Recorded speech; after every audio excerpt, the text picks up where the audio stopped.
amigos do LAC Concursos, estamos aqui para mais uma aula de Geografia do Mato Grosso, Geografia Regional com o professor Marcelo. Por favor, não fiquem achando que é um repeteco, vocês já estão vendo a foto aqui.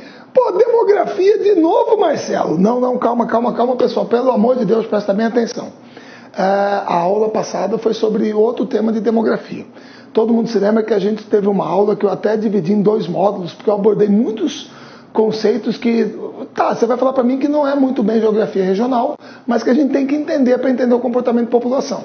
Então a gente estudou na aula passada de demografia os conceitos básicos, população absoluta, conceito de populoso, população relativa, densidade demográfica, conceito de povoado, crescimento vegetativo, crescimento populacional, teorias das populações, certo? Estudamos transição demográfica, pirâmide, estrutura etária e pirâmide etária do Brasil. Eu até encaixei meio que o Brasil é do estado de Mato Grosso, especificamente nós falamos, certo? Então tudo isso aí foi bônus demográfico, janela demográfica, que é uma coisa que está acontecendo conosco agora. Então tudo isso aí foi na aula passada. A aula de hoje continua sendo demografia. É demografia 2, a missão, certo? Então continua sendo demografia, só que agora é um outro assunto de demografia. Então vamos lá. E de novo tem uma mescla, tá? A gente tem vários conceitos que a gente tem que entender para depois a gente ir para o caso específico da geografia regional. Então vamos lá, sem mais delongas, moçada, aí é a estrutura ocupacional ou ativa. Esse é um dos assuntos que a gente vai abordar hoje, certo? Muito bem, então vamos começar. Pessoal, o que é estrutura ocupacional ou ativa? Todas as vezes que alguém fala sobre isso aqui, pessoal, ele está falando sobre a população economicamente ativa, certo? E o que é a população economicamente ativa? População economicamente ativa, desculpa, não vou ficar na frente, né? Mas está aqui a definição, isso aqui vai estar na aula para vocês. É o contingente populacional que exerce uma atividade remunerada ou está à procura de emprego. Mas como, Marcelo? Nessa hora tem gente que estrela e fala, mas como que um cara que está desempregado, pelo amor de Deus, o cara vai ser considerado ativo? Gente, é assim, ó. Eu vou dar esse exemplo para vocês. Eu tenho as analogias minhas, as comparações idiotas do Marcelo, então vamos lá, que é mais ou menos assim. Talvez alguns de vocês, nossos concursandos, certo? Alguns de vocês alguma vez dentro do carro, estava com carona numa turma, ou então dentro do ônibus, indo para lá e para cá, trabalho, algum compromisso. De repente você passou na frente de um bar numa segunda-feira, 2 horas da tarde. E lá dentro um monte de marmanjo jogando sinuca e tomando cerveja. 2 horas da tarde, segunda-feira. Qual que é uma expressão muito comum de você escutar dentro do carro que você está ou dentro do ônibus, né? De repente você está lá, alguém olha, vê aquilo ali também, vira e fala assim, aí, por isso que o país não vai para frente, bando de vagabundo à toa, malandro, desocupado, tal. Opa, parou, peraí. Desocupado não usa. Mas como, Marcelo? O país eu falo o que eu quiser. Não, eu sei que você fala o que você quiser, mas deixa eu só alertar o seguinte. Pessoal, a turma tem mania de usar a palavra desocupado com esse sentido pejorativo, falar que o cara é malandro. Rapaz, se você quer falar que o cara é malandro, à toa, vagabundo, usa a palavra então, fala que ele é isso. Porque é assim, gente, desligado é o que não está ligado. Desatento é quem não é ou não está atento. Desocupado é quem não está ocupado. Agora, eu sei que você consegue provar para mim que aí fora realmente tem gente que é pouco afeita ao trabalho. Eu concordo com você. Mas, meu querido, você não vai falar para mim que a maioria está desocupada porque quer. Não fala isso para mim, não. Porque quer. Não, aí não. Você fala, mas como então? Gente, presta bem atenção. A gente, quando trabalha essa questão da ocupação, que tem a ver com o desemprego, certo? A gente trabalha 2 vertentes. São essas aqui, ó. Está aqui o desemprego. Você pode ter o desemprego estrutural e o desemprego conjuntural. Tá? Eu vou começar pelo desemprego conjuntural, que é mais fácil, tranquilo, muito bem. Vamos supor que você está me vendo aqui na aula, beleza? E de repente, se eu pudesse estar falando com você assim, num tete a tete, eu chegasse assim, e aí fulano, como é que você vai? Tudo bem? Marcelo, tudo jóia? E aí, como é que está a conjuntura financeira? Como é que estão as coisas? Está tudo bem? O que você entendeu que eu perguntei? A conjuntura financeira. O que você entendeu que eu perguntei? Pô, Marcelo, você já falou pra gente que língua portuguesa é a disciplina mais importante, né? Então, se você está falando da conjuntura financeira, você está perguntando assim, como é que está o presente momento da minha vida em relação à parte financeira? Como é que está o momento, a situação? É a conjuntura, certo? Muito bem. Então, o que seria desemprego conjuntural? Ora, moçada, o desemprego conjuntural é aquele que depende do momento econômico. É aquele que depende do comportamento da economia naquele momento. Aí vocês vão me desculpar, gente, pelo amor de Deus, quer dizer, eu sei que eu estou falando com pessoas de todas as idades, mas como graças a Deus a maioria aqui é mais jovem do que eu e está batalhando aí um concurso e a gente torcendo para que vocês tenham sucesso e sigam uma carreira, né, próspera, de êxitos dentro do serviço público, meu caro, eu sou um pouco mais velho que vocês, então eu já vi mais coisa na vida. Eu já vi mais coisa na vida. E você se lembra que tem um momento da história do Brasil que é conhecido como a década perdida. É lá nos anos 80, comecinho dos 90. Você entendeu? Com todo respeito, moçada, quando a gente mostra, e é por isso que eu gosto de mostrar para os alunos, porque, poxa, não tem como.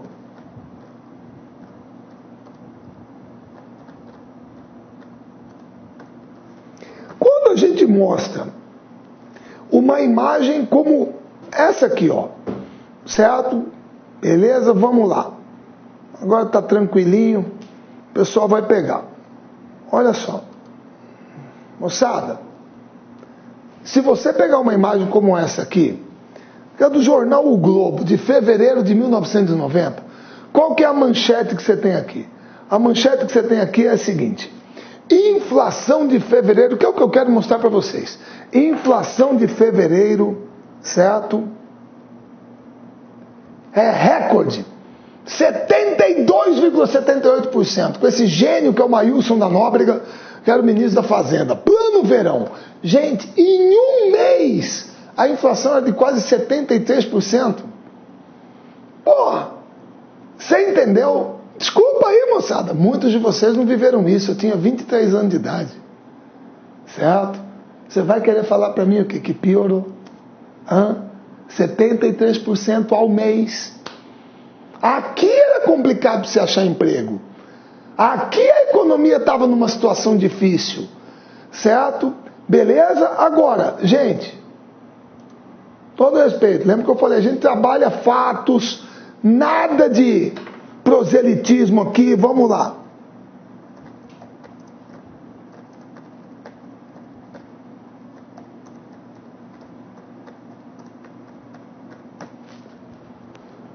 Pessoal, tá aqui, ó. É a menor taxa da história para um mês de outubro, pô, 4,7%. Para o período é a menor taxa da história, 4,7%. Então a conjuntura não é ruim para o emprego. O momento. Se a gente quiser colocar onde que o bicho pega,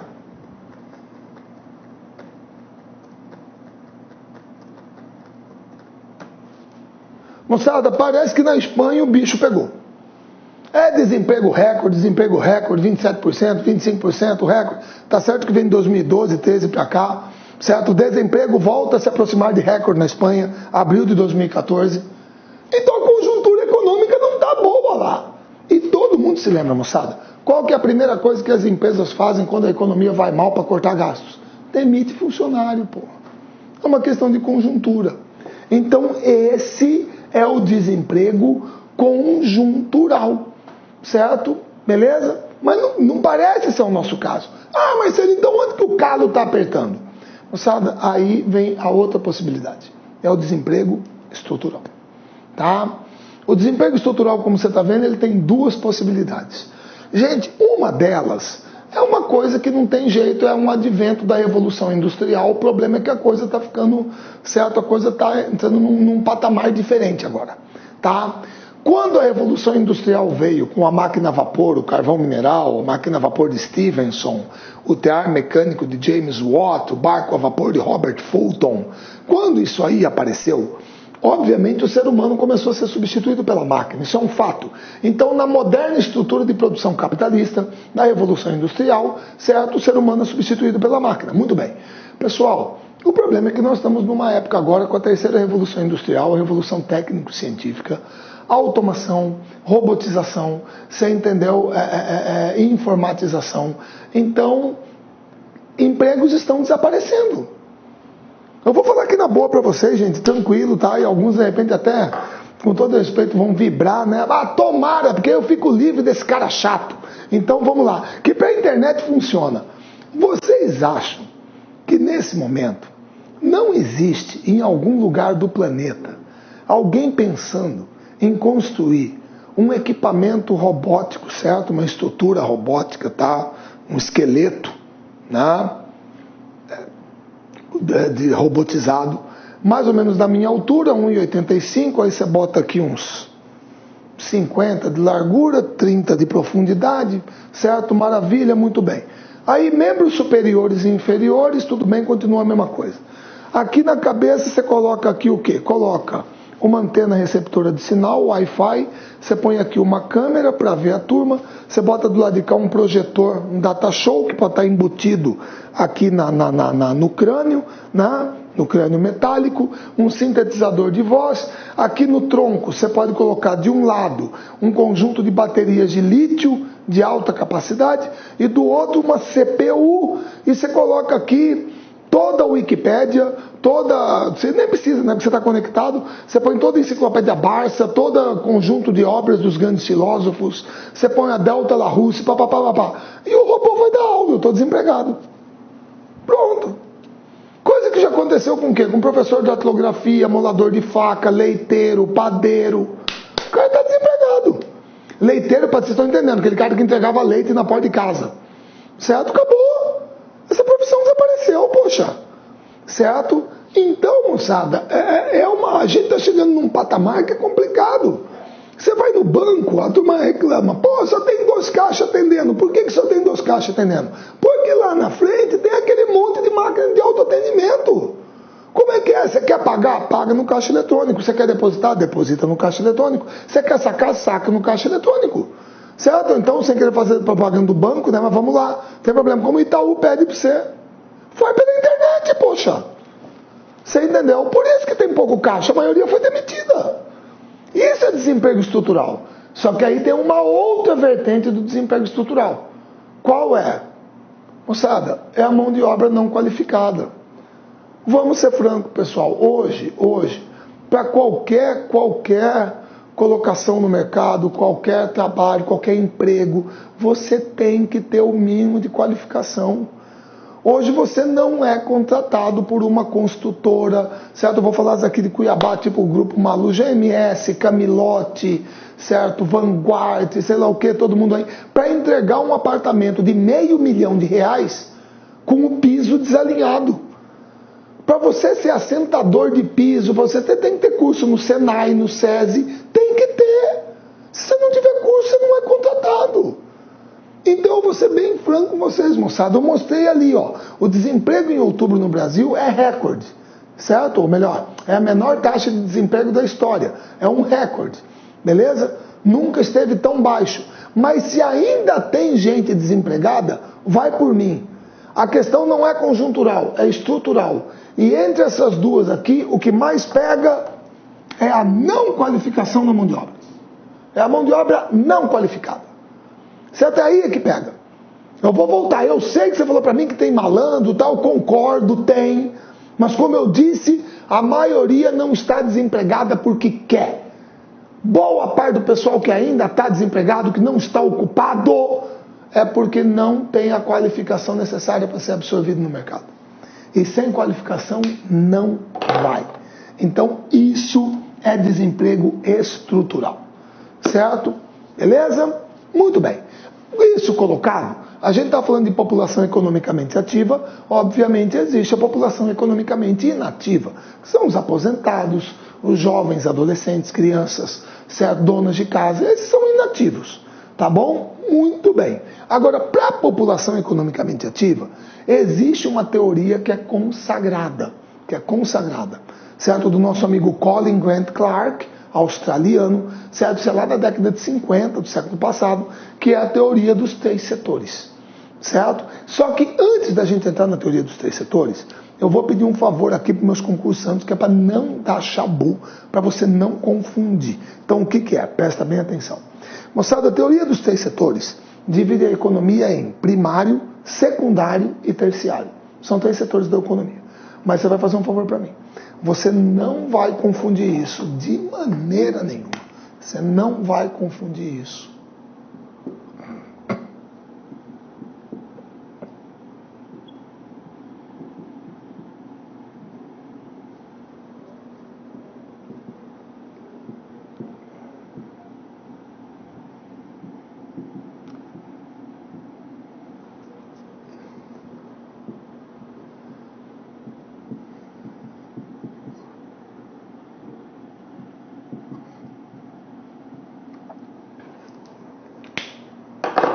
Você não vai confundir esse pessoal, essa teoria com isso. Quando alguém falar em primeiro setor, segundo setor, terceiro setor, é diferente de setor primário, setor secundário, setor terciário. É diferente. Beleza? Ah, mas então quem que é isso aqui? Vamos lá. Moçada, quem é o primeiro setor? Moçada, o primeiro setor na economia é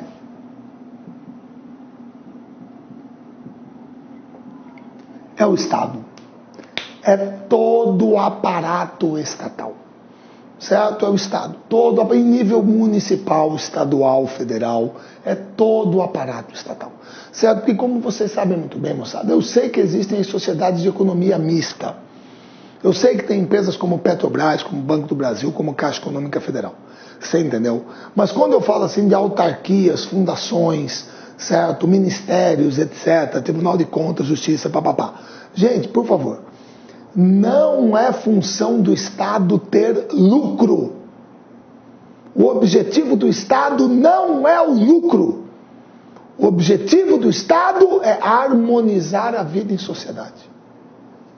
Ele tem que buscar a harmonia entre todos os cidadãos, entre todos os setores, todos os segmentos. Ele tem que harmonizar a vida em sociedade. Ele não busca o lucro. Não é a função do IBAMA dar lucro. Não é a função da Embrapa, do Detran. Não é. Certo? Prestam serviços à comunidade. E não tem que ter lucro. Então, o primeiro setor é o aparato estatal. Beleza. O segundo setor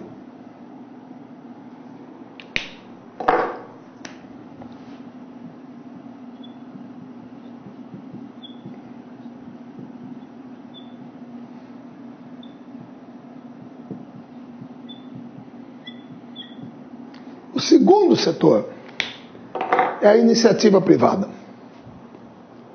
Certo? Que, como todo mundo sabe, tem por finalidade básica a busca do lucro. O que eu considero plenamente justificado. Ora, qual é o problema em se ter lucro? Principalmente, qual é o problema em se ter lucro quando você realiza um trabalho decente, honesto, de qualidade e satisfaz seu cliente? Qual é o problema? Nenhum.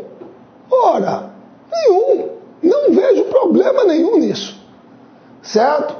Todo mundo sabe que a gente fica chateado quando querem ter lucro nos dando prejuízo. Aí é complicado. Entendeu? Agora, iniciativa privada, as empresas, indústrias, o comércio, os produtores rurais, maravilha! Eles buscam o lucro. Tá certo. Beleza? Esse é o segundo setor. Agora, quem é o terceiro setor? Pessoal, o terceiro setor são entidades privadas, juridicamente constituídas, porém, não têm por objetivo alcançar o lucro. Ah, Marcelo, mas como que seria isso? Bom, meu querido,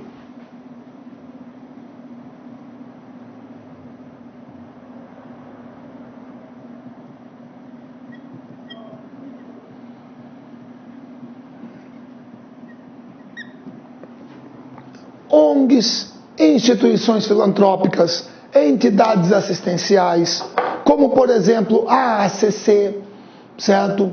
Os Amigos da Criança com Câncer, a APAI, certo? Que mais? O Greenpeace, tal, que é Médicos Sem Fronteiras. Moçada, eles fazem parte do terceiro setor. São entidades, são pessoas jurídicas constituídas, legalmente constituídas, certo? De caráter privado, mas que não tem por objetivo ter lucro. Não tem. Então, quando a turma fala na economia em primeiro, segundo e terceiro setor, é isso aqui. Primeiro setor é o Estado, segundo setor é a iniciativa privada, o terceiro setor, as instituições filantrópicas, ONGs, etc. Beleza? Todo mundo entendeu? Então, como você está vendo, isso aqui é diferente.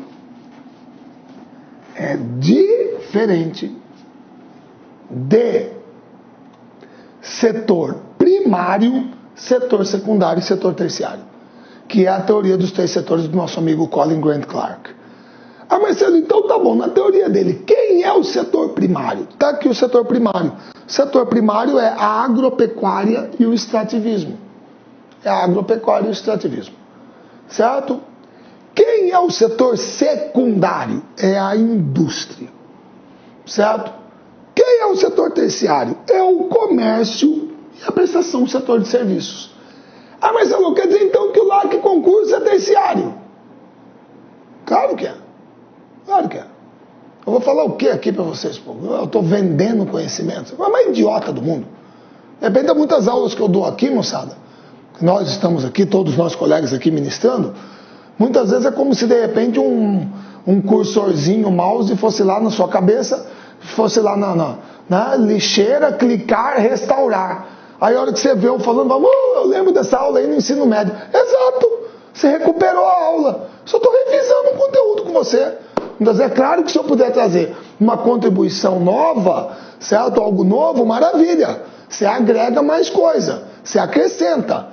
Mas muito do que a gente já está estudando aqui, vocês já viram, certo? Então eu sou um prestador de serviço, é óbvio, tá bom? Então essa aqui é a teoria dos três setores, tá? Agora, como que está dividida a população economicamente ativa?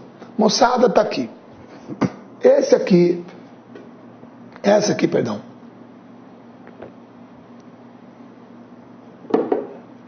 É a evolução do quadro brasileiro. Como que era a população economicamente ativa do Brasil em 1940 e como que estava em 2001. Certo? Foi o melhor que eu consegui achar, tá? Certo? Às vezes você procura em bancos de dados e não acha esse aqui, a gente vai explicar. Moçada, é claro que em 1940 o Brasil tinha acabado de sair do ciclo do café. A maioria da população era rural, trabalhava no setor primário. Depois é que vinha o terciário e depois o secundário. O Brasil ainda não era industrializado, certo? Agora, ao longo do tempo, o que aconteceu? Em algum momento, entre os anos 70 e 80, pela primeira vez, o setor terciário ultrapassou o setor primário. Ah, mas isso tem a ver com mecanização agrícola, êxodo rural, concentração fundiária, melhor qualidade de vida na cidade. Exatamente. Maior oportunidade de emprego. E aí o setor terciário foi lá para cima. E hoje é o que mais emprega no país. Certo? Beleza? Ô Marcelo, mas peraí. Você não falou que o Brasil começou a se industrializar, sei lá o que, papapá? Olha aqui, ó. A indústria estava vindo tão bem, aí de repente aqui, ó, ela teve essa queda. Por quê? Eu não falei que entre 80 e 90, agora há pouco, foi a chamada década perdida. Aqui, ó. Reflexo no emprego da atividade industrial. Somente agora, no comecinho do século XXI, final dos anos 90, comecinho do século XXI, que aconteceu o quê? O setor primário continua perdendo, certo? Mão de obra, e aí o setor secundário, passa. Então hoje no Brasil, qual é o setor que mais emprega? É o terciário. Qual é o segundo setor que mais emprega? É o secundário. E qual é o setor que menos emprega? Embora não queira dizer que seja menos importante, é o setor primário. Certo? Ah, Marcelo, mas nós não estamos falando de Brasil. Exatamente, nós estamos falando de Mato Grosso. Então, moçada, se nós tivéssemos que traçar ao longo do tempo, certo?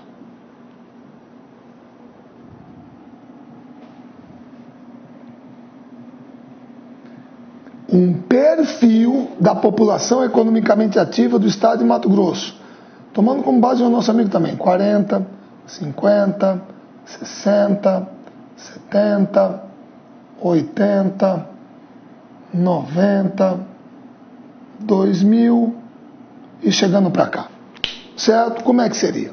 Seria alguma coisa mais ou menos assim.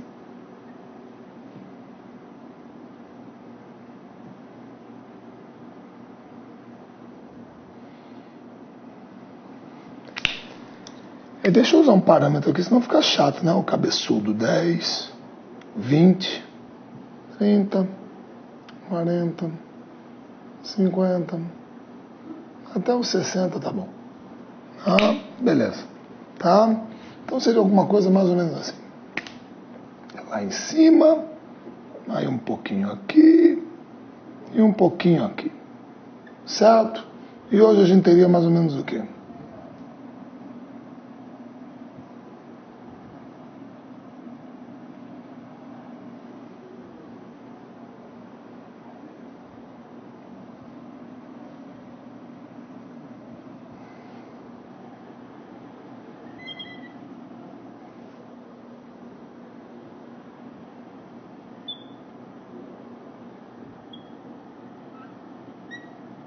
Seria mais ou menos isso. Ué, Marcelo, peraí, você quer dizer então que o gráfico de população economicamente ativa de Mato Grosso não bate com o do Brasil? De maneira nenhuma. De maneira nenhuma. A única coisa que você vai ter igual é isso aqui, ó. A única coisa que você vai ter igual é isso aqui. Tá? Beleza? Quem é que mais emprega no Brasil? É o setor terciário. Quem que mais emprega em Mato Grosso? É o terciário também. Claro que é. Depois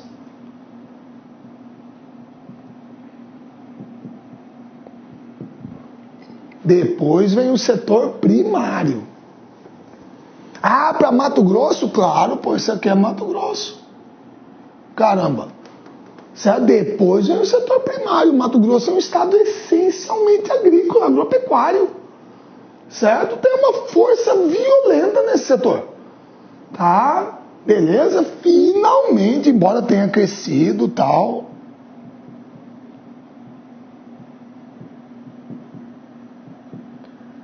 Aí vem o setor secundário. O setor secundário é o que menos emprega aqui em Mato Grosso. Certo? Representa a menor parcela da população economicamente ativa e a menor parcela do produto interno bruto. Tá ok? Beleza? Então aí você tem terciário, primário e secundário. São os setores que mais empregam no estado de Mato Grosso. O que é diferente do perfil brasileiro. Certo? Todo mundo entendeu, gente? Então, tá visualizado isso aqui? Tranquilo? Joia, né? Então, se você quisesse adaptar esse gráfico a Mato Grosso, você teria que inverter os dois aqui, ó. Jogar o primário mais para cima, o secundário mais para baixo, beleza. Certo? Tá ok? Que é o perfil da nossa população economicamente ativa. Tá bom? Todo mundo entendeu, moçada? Muito bem. Agora, aí você sabe que existem algumas expressões que estão aparecendo recentemente, tá? E você tem aqui, aqui ó, hipertrofia do setor terciário.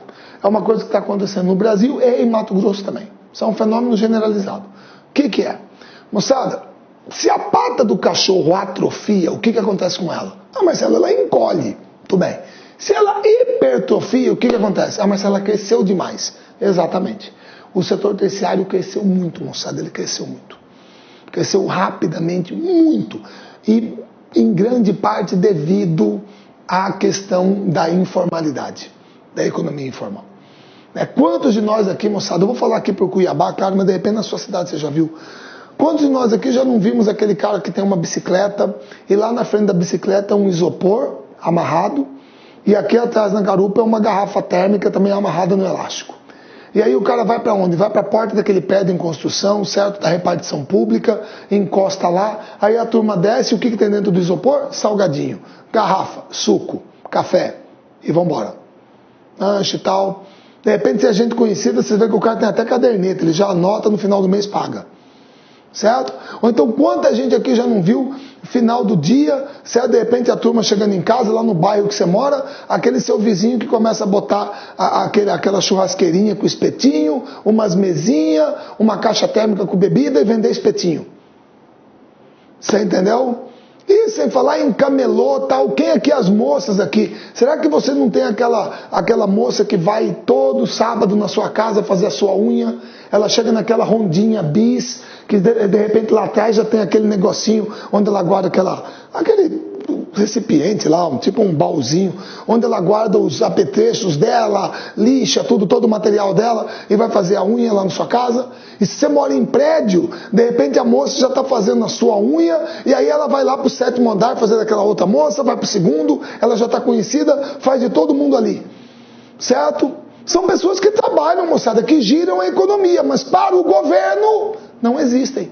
Estão na informalidade. Certo? Agora perceba que todas as atividades que eu falei, baguncinha, espetinho, camelô, a moça que trabalha com venda de coisa de sacoleiro, papapá, moçada, é tudo setor terciário. Por isso que eles sofrem uma hipertrofia muito grande. E outra, não despreze a economia informal, moçada, presta bem atenção. Isso é uma coisa às vezes chocante de se falar, mas é verdade.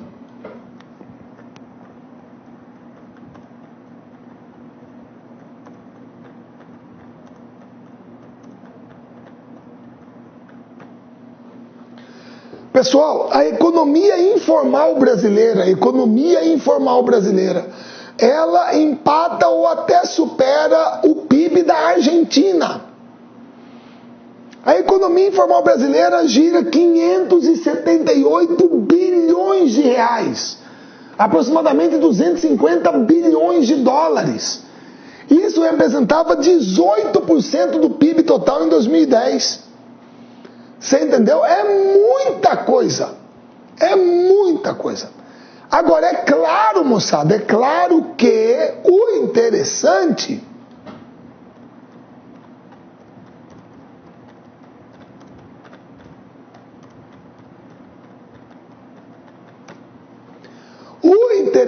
moçada, certo? É você trazer esse pessoal para dentro da formalidade.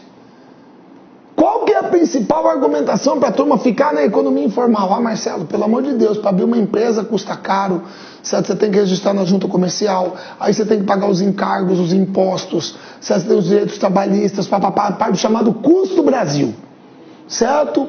Então isso onera a folha de pagamento, onera. Então vamos criar um sistema de tributação que o quê? Simplificado para esse pessoal. Moçada, 6 milhões e meio de micro e pequenas empresas aderiram ao Super Simples. Isso é bom. Você traz o cara para a formalidade.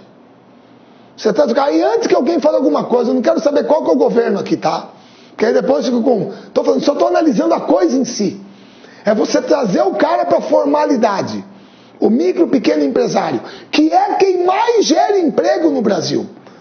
Pessoal, na economia formal, de cada 10 empregos, aproximadamente 6, 7 vem da micro e pequena empresa. Certo? Isso é extremamente importante. Então, se você formalizar esse pessoal, é melhor. Melhor do que deixar na informalidade.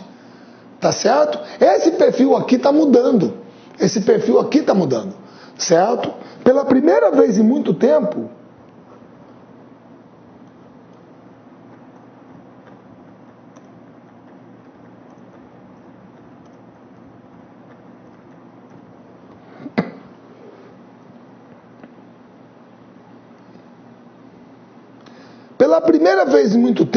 peraí.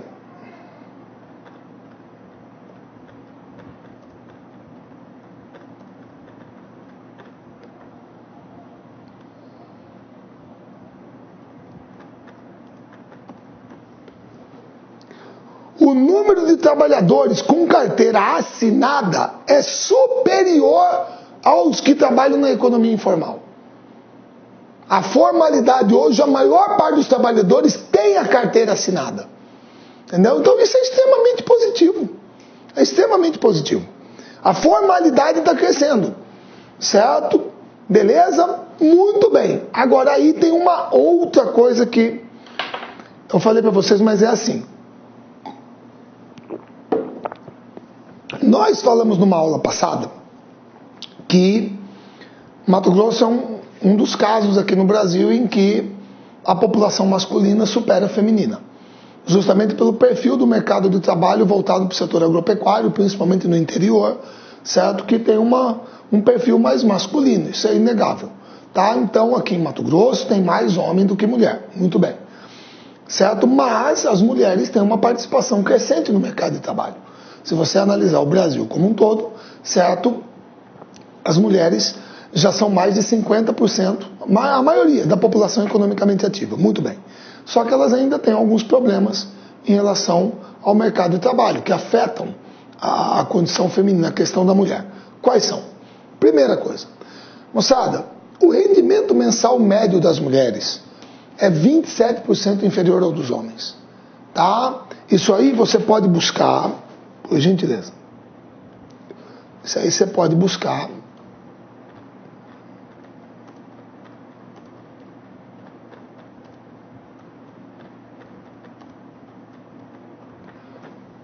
E qualquer dado estatístico que você pegar vai mostrar aqui, ó. 30%, 28%, 27,7%. Moçada, as mulheres gostariam de saber o porquê disso. Qual que é a questão? Responsabilidade, pontualidade, comprometimento, eficiência, produtividade. Eu quero uma razão objetiva. Certo? Todo mundo que está entrando no serviço público agora sabe que o serviço público tem uma coisa maravilhosa. Como é que funciona? Promotor, promotora. Perito, perita. Certo? Capitão, capitã. Mesmo cargo, mesmo salário. Como que se chama isso mesmo? Isonomia salarial. Certo? Agora, por que tem que haver essa diferença de salário? Tá? Não se explica. Agora, as mulheres de repente já ficam pé da vida por causa disso. Oh, que droga, a gente recebe menos, tal.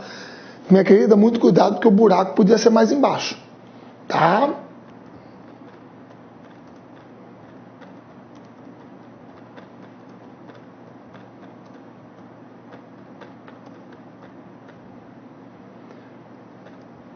Com todo respeito,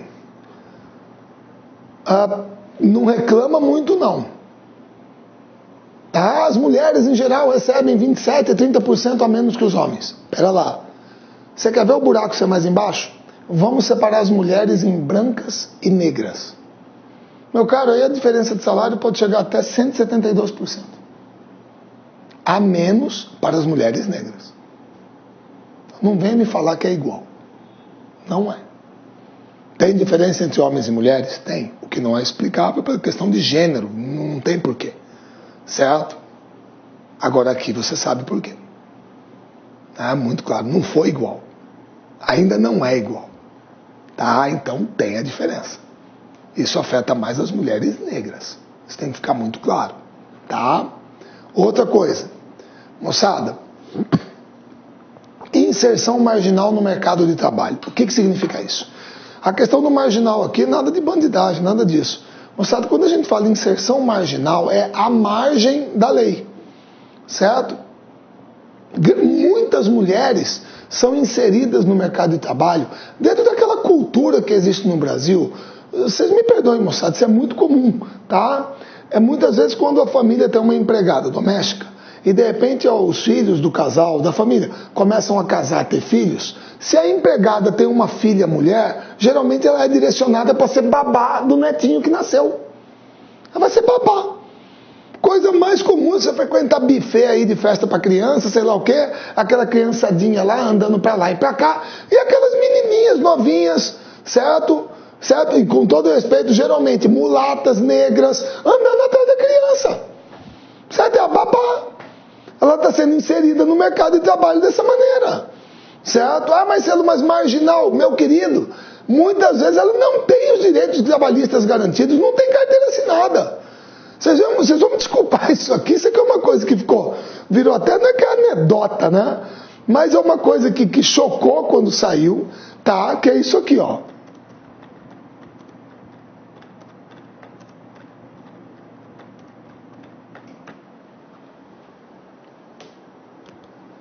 Moçada, isso aqui, ó, virou notícia no blog do Luiz Nassif, tá? Que foi um caso que aconteceu em São Paulo, como você está podendo ler aqui, eu espero, que foi criada uma frente das patroas contra as babás. Isso é incrível. Você entendeu? Aqui, ó, página no Facebook com algumas senhoras, ele cita nomes aqui, ó. Gasparian, Vidigal, Pinhatari, Souza Aranha, Flecha de Lima, famílias tradicionais de São Paulo, diz que para combater a petulância e o abuso das babás. Uma das mensagens aqui de uma das senhoras lá no grupo, delas era isso aqui, ó.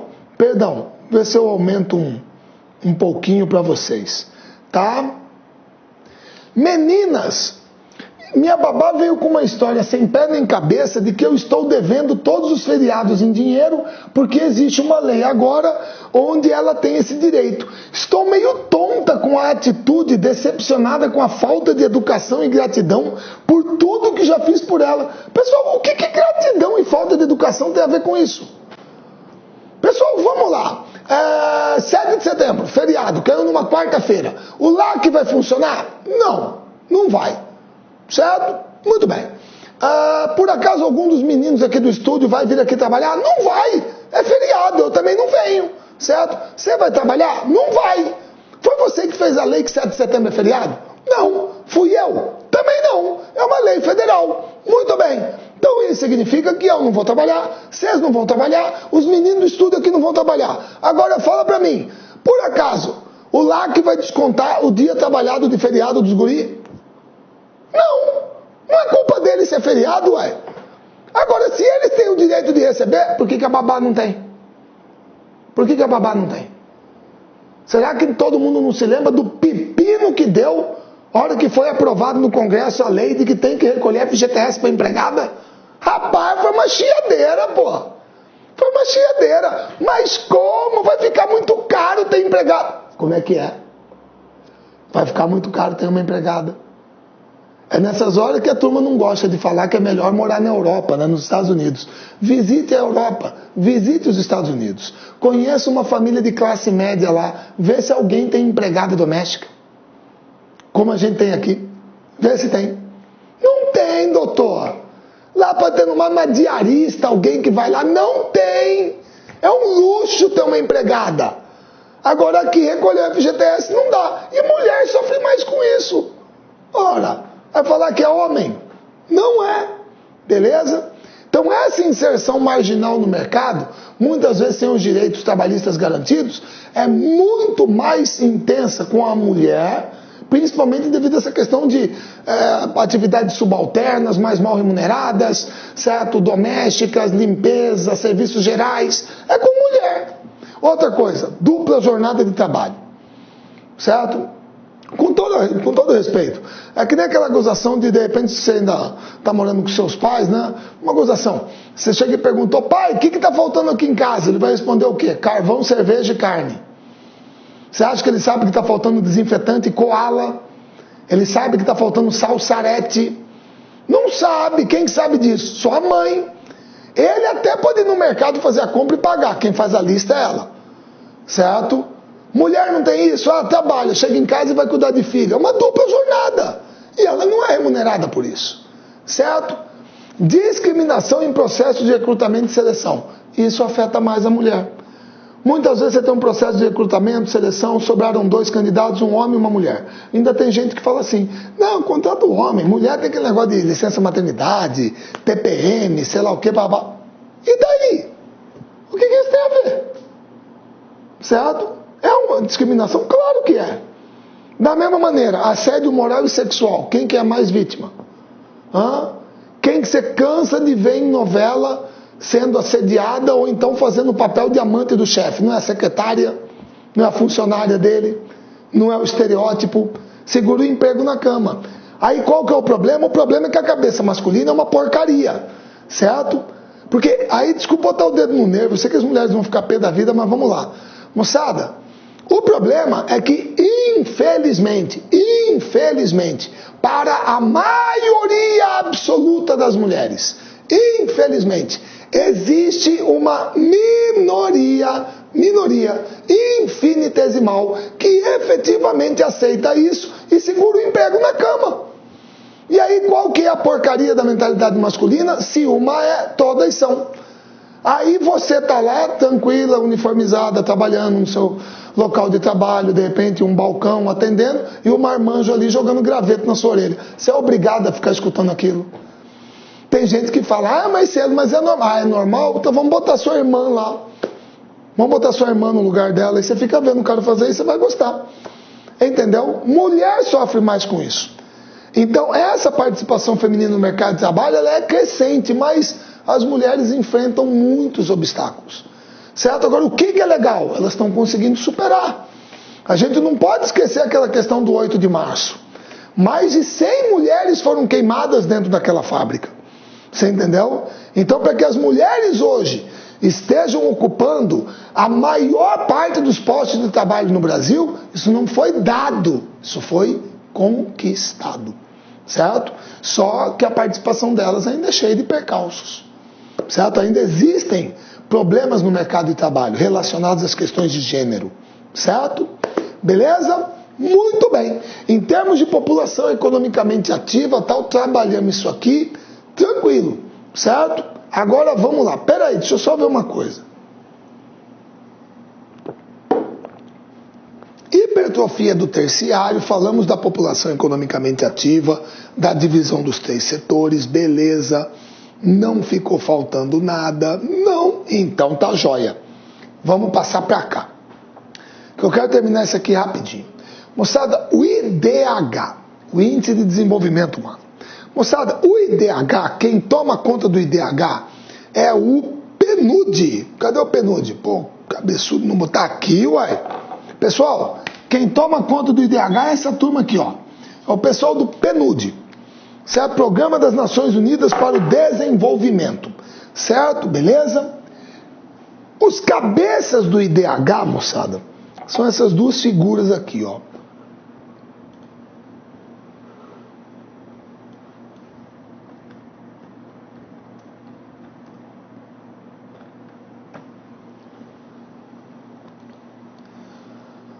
Moçada, este aqui é o economista paquistanês Mahbub-ul-Haq, que é considerado o pai do IDH, o cabeça do IDH.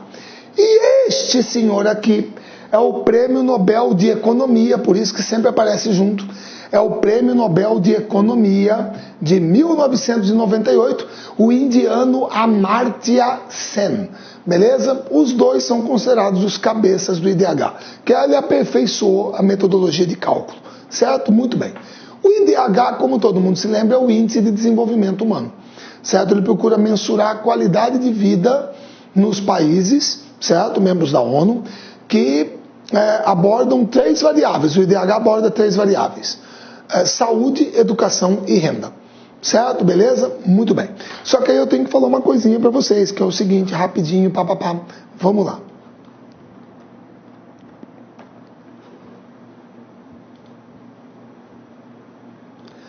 Moçada, até 2010,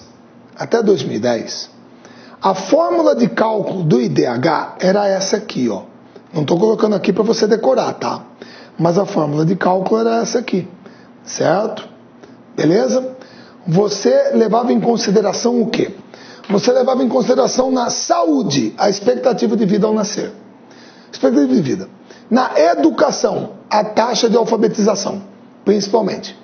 E o PIB per capita na renda.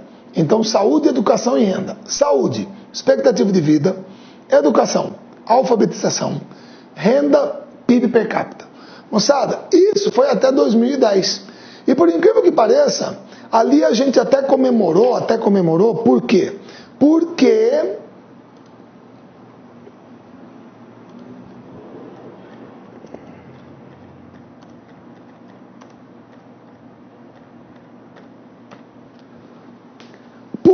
pela primeira vez naquele ano, O IDH do Brasil ultrapassou o número 0,800.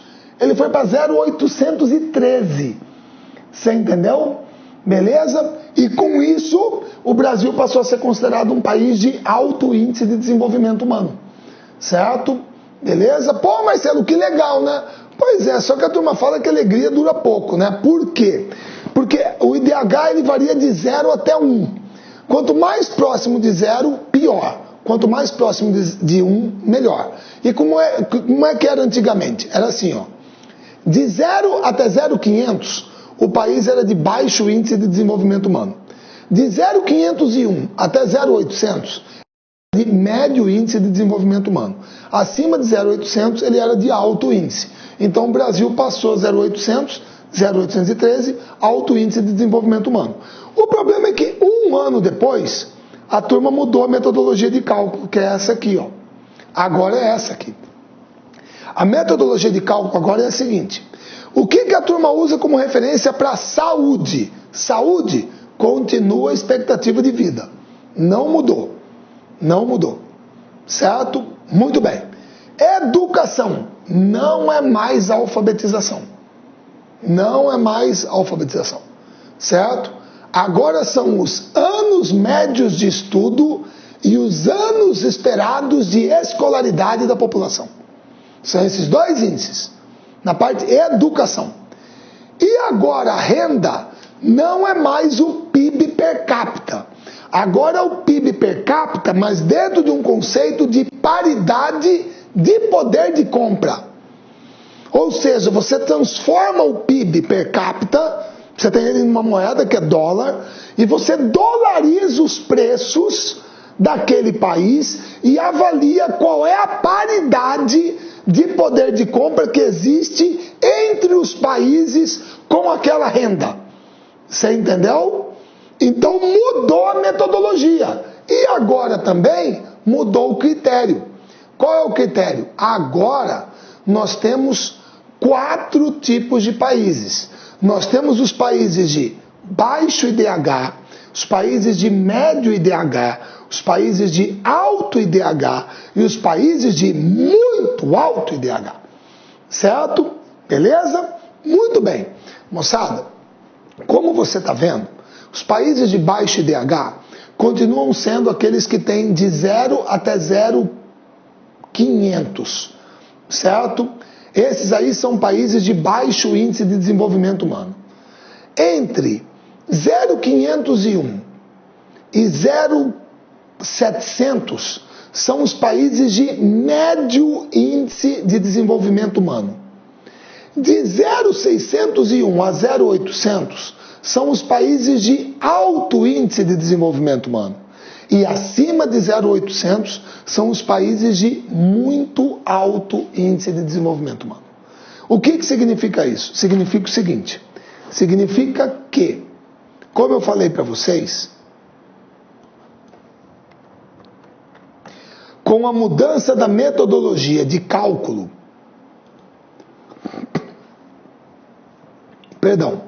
com a mudança da metodologia de cálculo, o que aconteceu? O IDH do Brasil caiu.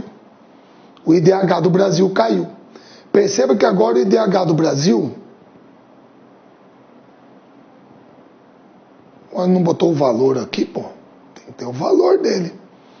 Aqui está colocando que está em 79º lugar. Subiu de 85 para 79. Só não está colocando aqui o valor. Certo, pô. Aqui, ó, 0,744. Isso quer dizer que o Brasil tem hoje um IDH de 0,744. É abaixo de 0,800. O problema é que esse IDH é considerado o quê? Ele é considerado alto. Acima de 0,800 é aí que você entra aqui na Suécia, Noruega, Dinamarca, Estados Unidos, Canadá, Austrália, aí é muito alto. Então, com a mudança da metodologia de cálculo, o IDH do Brasil caiu. Estava acima de 0,800, caiu para baixo. O problema é que agora, mesmo abaixo de 0,800, com 0,744, o Brasil é considerado de alto índice de desenvolvimento humano.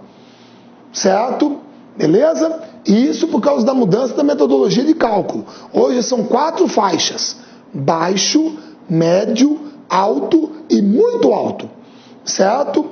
Beleza? Muito bem. Ô Marcelo, mas peraí, você está falando no Brasil, tudo bem e tal, mas o problema é que você viaja, tal e coisa. Vamos direto ao assunto. Tá aqui a evolução do Brasil ao longo do tempo. E Mato Grosso? Ah, tá aqui, ó. Pela metodologia antiga, Mato Grosso tinha o 11º IDH do Brasil, 0796, que era o equivalente ao Bahrein e às Bahamas, que ficam ali no litoral da Flórida. Esse aqui era o IDH dos estados brasileiros, certo? Beleza? Agora,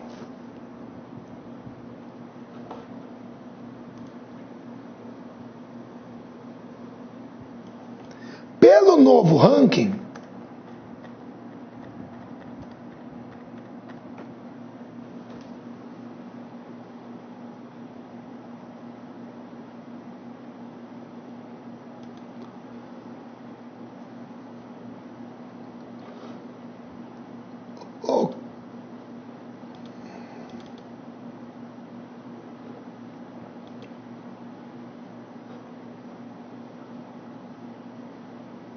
tá aqui, ó, pelo novo ranking. Ah, não, isso aqui ainda é o de 2010. Vocês me perguntam por que não saiu o novo. Nós estamos na 11ª posição, Mato Grosso com 0796, que vocês me perdoem, aí desculpa perder tempo, já tinha sido o que eu tinha colocado aqui. Certo? Beleza? Então a nossa posição é uma posição do estado de Mato Grosso intermediária. Certo? Considerado um estado de alto índice de desenvolvimento humano. Tá joia? Beleza? Só que o pessoal mais na rabeira que está num patamar médio. Tá ok? Então essa é a posição, a 11ª posição dentro dos estados brasileiros. E aí você tem, além do IDH dos estados, o IDH dos municípios de Mato Grosso. Certo? Beleza? Que aqui estão os melhores e os piores. Só que aqui já houve uma mudança na metodologia de cálculo também.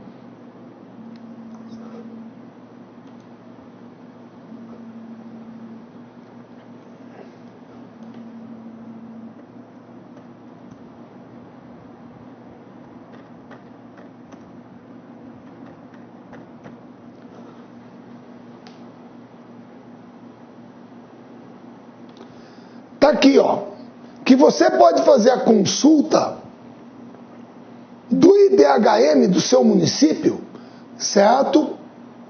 Aqui no Brasil. E você vai pegar aqui o principal, ou melhor, o primeiro município em IDHM do estado.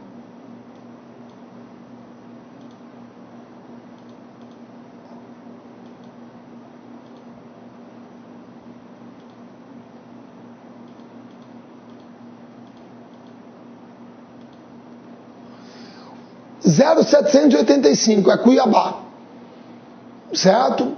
Cuiabá é o município hoje de melhor IDHM do estado de Mato Grosso, certo? Com 0,785. Em segundo lugar, se eu não me engano,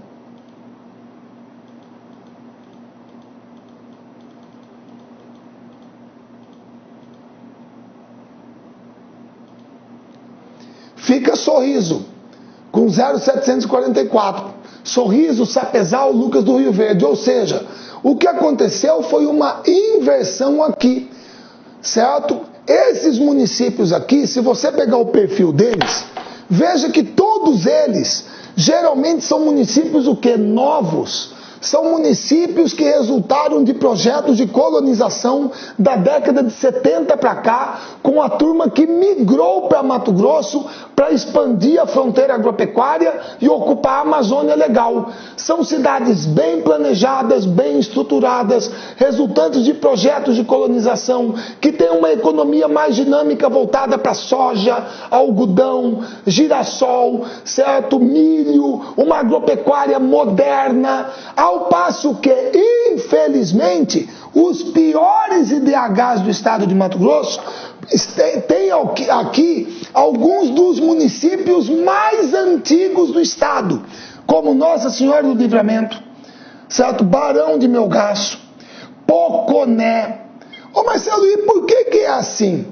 Meu querido, é o seguinte, alguns desses municípios, como São José do Xingu, certo? Como Santa Terezinha, estão muito longe de Cuiabá. Aí a questão não é estar longe de Cuiabá, mas são municípios muito afastados no estado. Então é difícil a infraestrutura chegar até lá. Agora, esses municípios mais antigos, que estão relativamente próximos de Cuiabá, Poconé está a 100 quilômetros, Barão do Melgaço está a 100 e pouco, eu acho, certo? Está bem pertinho da capital do estado. Por que tem um IDH tão ruim? Porque são municípios que têm uma economia estagnada, que não investiram em atividades mais dinâmicas, que não saíram daquele marasmo de cidades antigas. Você entendeu? Beleza? Então, infelizmente, eles são alguns que têm dos piores IDHs do estado. Certo? Ao passo que esses municípios que são mais novos, mais dinâmicos, têm um IDH muito melhor. Muito melhor. Beleza? Tudo bem? Agora, além do IDH, você tem um outro índice que você tem que trabalhar, que é o coeficiente de Gini. Moçada, o coeficiente de Gini, ele trabalha única e exclusivamente a desigualdade na distribuição de renda. Ele foi criado pelo matemático estatístico italiano Corrado Gini, no início do século XX, 1912, se eu não me engano, certo? Ele tem essa obra aqui, ó, Variabilitar e Mutabilitar, certo? Que ele criou esse coeficiente, que é um índice também que varia de 0 até 1, só que aí é diferente. Quanto mais próximo de 0, melhor. Quanto mais próximo de 1, pior. Então, infelizmente, no índice de Gini,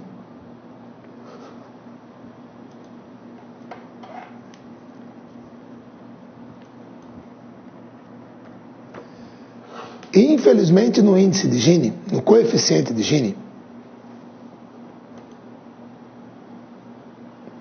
como vocês estão vendo, a posição brasileira não é muito boa. Não é muito boa, moçada, porque nesse mapa aqui, os países que estão na cor azulzinha são aqueles que têm as melhores distribuições de renda. São aqueles que têm o coeficiente de Gini mais baixo. O Brasil, com esse escuro aqui, ó, ele tem um coeficiente de Gini alto. Então a desigualdade na distribuição de renda é muito grande. E tem gente que acha também que os Estados Unidos é essa maravilha toda. Não é não, viu? Também está na faixa vermelha. Certo? É um coeficiente de Gini 0,400 e pouco, por aí. Tá?